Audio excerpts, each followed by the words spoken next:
This is an object called V838 Monocerotis, or V838 Mon. And it's a series of images of the same object that are taken over about a half a year or so in 2002. So we see the central object here is the same in each of the four images. But what is immediately apparent is that there's an expanding brightness around it. So what was first thought would be that, wow, we've got this gas cloud that is just spewing away from this object, but it was spewing away at incredibly fast speeds. What is actually happening here, instead of that gas itself being in motion and causing that expansion, is something called a light echo.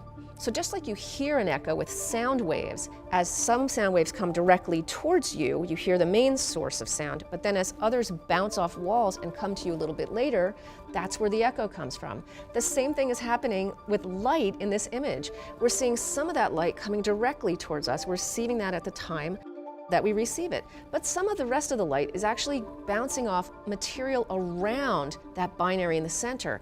It bounces off it and then it comes to us. That's the light echo.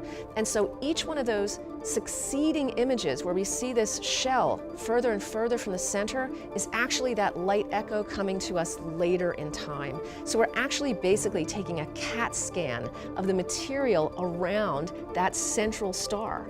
There's still a lot of mystery surrounding where that material came from. Is it being blown off by these hot, young, energetic stars as a process of their star formation? One of the coolest possibilities is that one of these stars actually engulfed a giant planet in its orbit.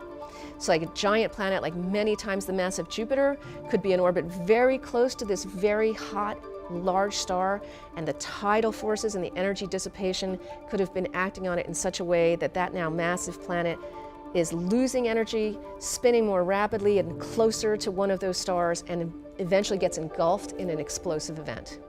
Could have been a large planet, could have been a small star in that system. We don't know what the mass of that intruder was, that interloper that caused this explosive event, but it is very likely that it was something in the neighborhood of that binary system that just got too close to one of those stars, got sucked in, and we saw this explosion as a result.